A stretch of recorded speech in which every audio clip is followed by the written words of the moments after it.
a shocking statement about poor children in this country from the man who now is the front runner in the Republican presidential race. When I saw this story late this afternoon, that Newt Gingrich had made big news, we had to change the show to make this our lead story. Today, Gingrich was campaigning in Iowa and was asked to defend his comments from earlier this month that poor children could be janitors and that child labor laws are, quote, stupid. But instead of making things better, he made them a whole lot worse. Really poor children in really poor neighborhoods have no habits of working and have nobody around them who works. So they literally have no habit of showing up on Monday. They have no habit of staying all day. They have no habit of, I do this and you give me cash, unless it's illegal. I can't believe that, even from Newt. Let me get this right. Poor kids in poor neighborhoods have nobody around them who works. They only understand cash for services when it's illegal. When it's what, Newt? Drug dealing? Gingrich went on to say that poor kids should be more like his granddaughter.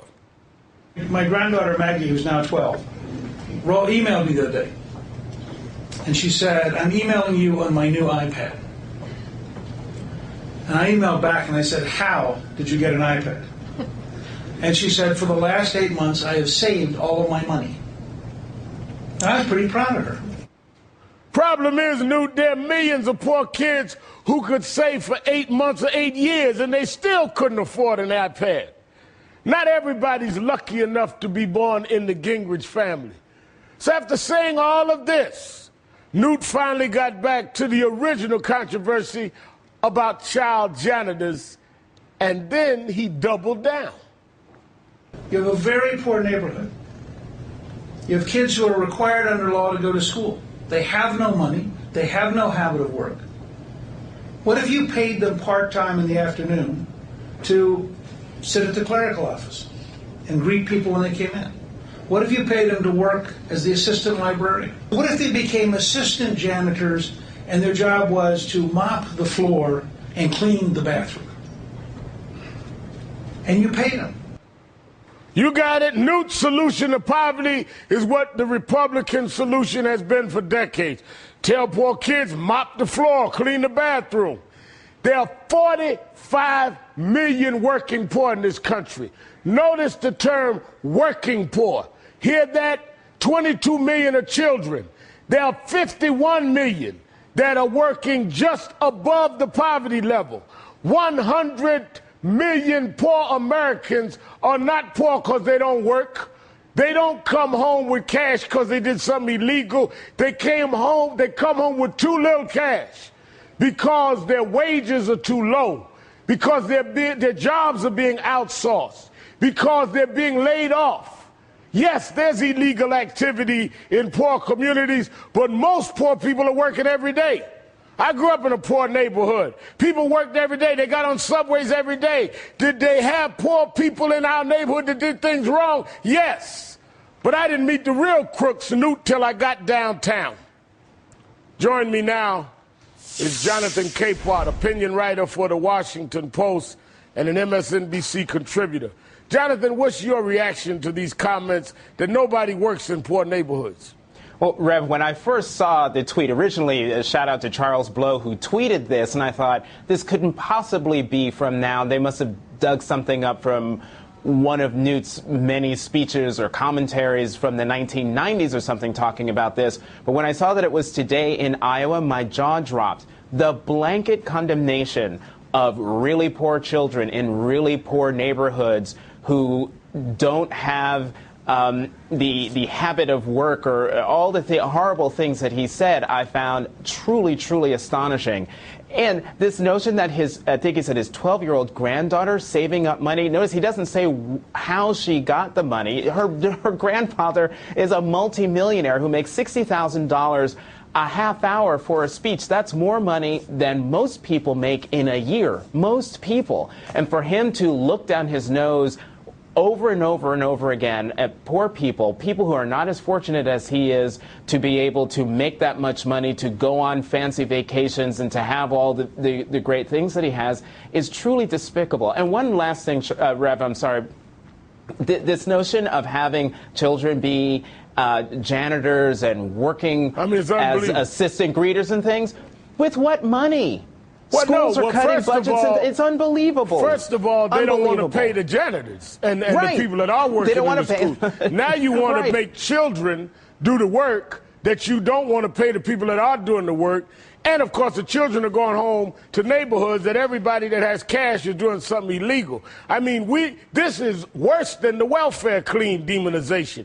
But, Jonathan, this is the front runner of the Republican Party right now. And not one candidate that is running against him so far, it is still a few hours after, have come out and denounced this. He's in Iowa where unemployment and poverty also exist. I mean, what are you talking about? This is totally insulting to a lot of Americans, 100 million of them to be exact. You know, Reb, this is the same, and not to do a broad brush of the Republican Party that Newt Gingrich did of really poor children in really poor neighborhoods. But what we have seen throughout the Republican primary process is a really uncomfortable, unfortunate, and disgusting sort of demonstrations of intolerant views.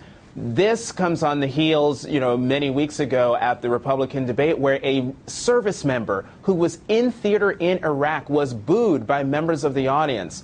Another debate where people cheered Rick Perry's death penalty record. Another debate where people said, let him die, when there's a hypothetical question about someone who didn't have health insurance and what should they do. There's a level of intolerance within the Republican Party, and again, I'm not broad brushing the entire party, but I do believe that if the Republican Party wants to be perceived as a legitimate party, it has got to get away from the fringes and the extreme and come back someplace close to the middle. They're attacking the working poor of their own party. Right. I mean, when I was growing up in New York, you had people like Jacob Javits, a Republican senator, Rockefeller, others we may have disagreed with, but they talked about inspiring people. Now, well, let me show you what the Republicans are saying. Now it's beat the poor down. So it's bad enough they're working and not getting the right wages, and some of them laid off and you're outsourcing jobs. We're going to beat you down on top of this. Watch this. No program in our government has surged out of control more dramatically than food stamps. Lottery winners, multi-million-dollar lottery winners are getting food stamps. If you don't have a job and you're not rich, blame yourself. The top 1% pay 38% of the income taxes in America. How much more do you want them to pay? Corporations are people, my friend. We can raise taxes on, of course they are. Everything corporations earn ultimately goes to people. Now, I mean, it just enrages me to hear them make blanket statements to blame people for their own social conditions that they had nothing to do with creating. I need an intervention. I need a preacher. Let me go to my favorite preacher, the chairman of the Congressional Black Caucus, Democrat from Missouri, the esteemed Congressman Reverend Emanuel Cleaver. Put your hand on the screen and pray for me, Reverend. These people are really driving me to the point of fury. I mean, can you believe the kind of things they're saying? Well, Reverend, this is troublesome at a point that I've not experienced, at least in a short period of time.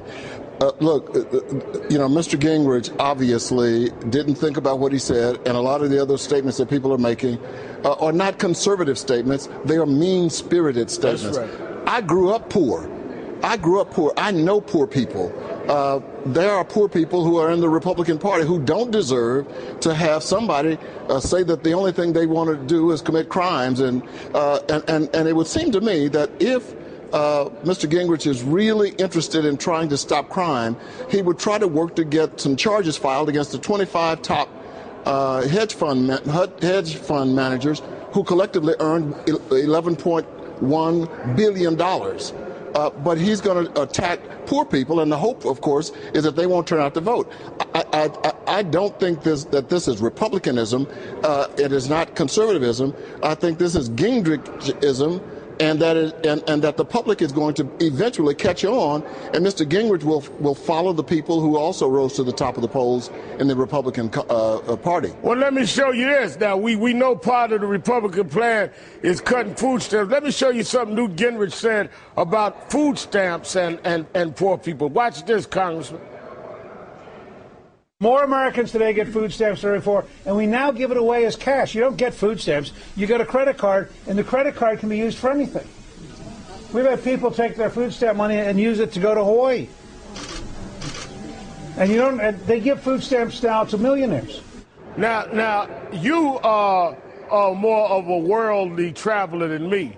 But how do you take $31, $32 a week and go to Hawaii? I mean, it's just a blatant demagoguing at the expense of poor people. There's nobody can go to Hawaii on a food stamp.